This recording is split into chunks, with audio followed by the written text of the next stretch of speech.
This is a clip from Basketball at the Bar Live. In this forum, let's talk about the offseason needs for this Phoenix Suns team. Real quick, I'm just going to go over the payroll so we have kind of an idea of salaries and what they look like. Devin Booker has got 2 years left on his deal, $33.7 million next season and $35.9 the year after that. Chris Paul has $28 million for next season. Then he's got 2 more years after that at $30 million and $30 million. Both of those are partially guaranteed, and that will pay him basically up until his 40s, which is quite crazy. Deandre Ayton's the real question mark on this team. At only 23 years old, he has failed to come to an agreement on a contract extension, a rookie extension with the Phoenix Suns. He wants a max deal. We know somebody in the league is willing to give him a max deal. Will it be the Phoenix Suns? I had my concerns before. Obviously, this performance in the playoffs and getting benched in Game 7 does not give you much positivity as a Phoenix fan if you would love to keep him. Jay Crowder's under contract. Last year of his deal at $10 million. Saric, $9 million partially guaranteed. Then you got Cam Payne, $6 million and $6.5. Mikel Bridges, I think I called him Miles Bridges earlier. Mikel Bridges just re-signed, and his new contract extension kicks in. $20 million next season, 21.6, then 23, then 24.9. This dude had a very forgettable Game 7. They definitely need more for him. JaVale McGee's contract is expiring. They have Torrey Craig and Cam Johnson coming back for 1 more year. And then Landry Shamet is going into his next contract, $9.5 million next season, $10.3 the year after that, $11.1 after that, and $11.9 after that. Guys like Elfrid Payton, Bismack Biyombo, Aaron Holiday, and JaVale McGee are all expiring and will be off the books at the end of this season. That's a lot going on there, Calvin. It is a lot. But the Phoenix Suns basically have $128 million, which exceeds the salary cap locked up for next season. What are your thoughts on this roster? What do they need to do to improve next season? And what's happening with Ayton, Chris Paul, and some of these other guys? Well, I think Chris Paul will be back. That seems like a pretty easy answer to me, and I think they want him back.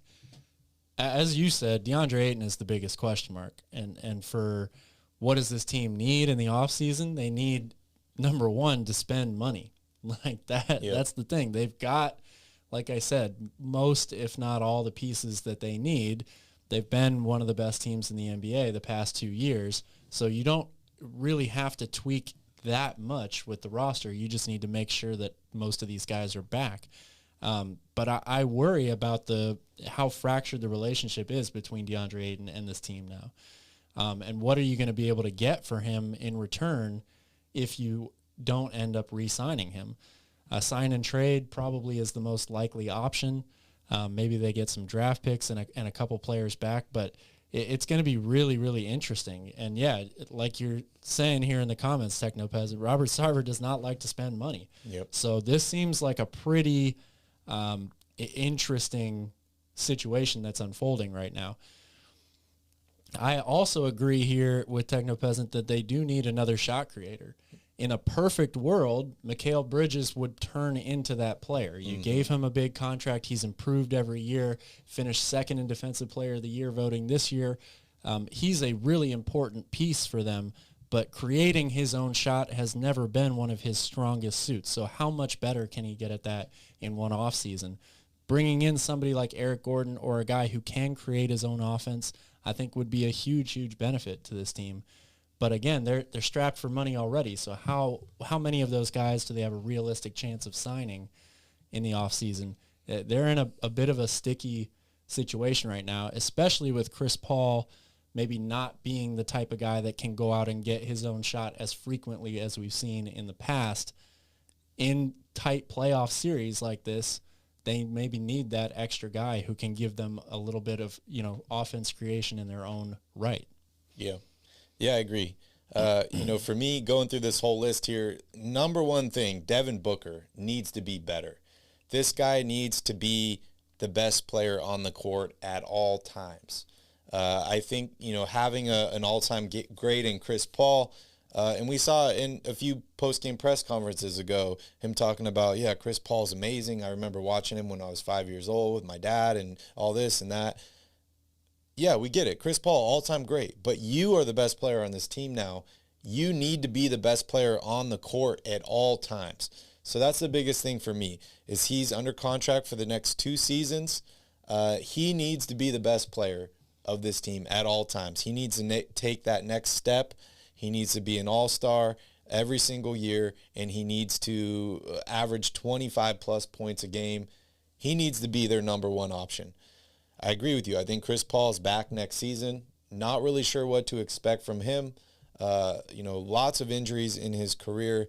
I just hope whatever he does, he can find a way to remain fresh towards the playoffs, because that seems to be his biggest problem, is like an early on LeBron, right? You get burnt out too early and you don't conserve enough energy, or injuries or whatever happens, and your play regresses as you get further on in the playoffs when your play needs to get better. Yeah. Deandre Ayton is the biggest question mark for me on this team. And that being said, I don't think he'll be with this team next season. I don't. I already wasn't really sure he was part of this team. Obviously, getting benched in Game 7 does not help at all. He wants a max deal. I don't think they're going to give it to him. So for me, the biggest questions around him is, are you going to be able to work out a sign and trade and bring something back in value for this guy? Because there are a few teams in the league, like Oklahoma City, Portland, that do have a ton of cap space, and they don't need to do a sign and trade for DeAndre Ayton. But if you're DeAndre Ayton, you get more money if you re-sign with the Suns and then they trade you. If you're the Suns, you want some value back for him. So I'd keep an eye on that situation. I do like the Kings. I think they have a decent shot at getting a guy like DeAndre Ayton. I think you could include a guy like Rashawn Holmes in a sign-and trade, which would probably benefit Phoenix here. I think Rashawn could play really well with this team, and he's on a very, very reasonable deal. I think the backup point guard position is huge on this team, especially with Chris Paul getting older. Cam Payne has seemed to be that guy. But will he be that guy next season? I'm not really sure. He's got 2 years left on his deal. He's getting a little bit older. He had 5 points in Game 7 in 13 minutes. You need more from your backup point guard, especially if Chris Paul is struggling. I might even look at a team like Dallas and say they need to figure out what they're doing with Jalen Brunson. They need a big guy. Maybe we do a sign and trade Jalen Brunson for DeAndre Ayton and maybe some fillers or something like that. So they need to figure out what their backup point guard position is going to be. And then you're right, Mikel Bridges needs to get his own shot. And then this team just needs to fill in the rest of the roster with veterans that want to win a ring, 3-and-D guys. But for me, the underlying concern is what happened to this team in the locker room. What is going on with their chemistry? Can they rebuild that? I still am positive on the Phoenix Suns next season, but they have a very interesting offseason. They sure do. They sure do. Can I answer some of these questions in the chat real quick? Yeah, go for it. For that? Go for it. First of all, I got to pay up on my debt here to Mike before he stops watching. I don't know if he has already, but Mike, congratulations to your Mavs. Thank you for making me take a shot at Jameson at 12 in the afternoon. And he's got to go to work in a couple hours. Okay. Now that we got that out of the way. Thank you so much for watching. As always, please don't forget to like this video and hit that subscribe button. You can join us live every single weekday, Monday through Friday, 3 p.m. Pacific Standard Time, 6 p.m. Eastern Standard Time. And also, don't forget to tip your bartender.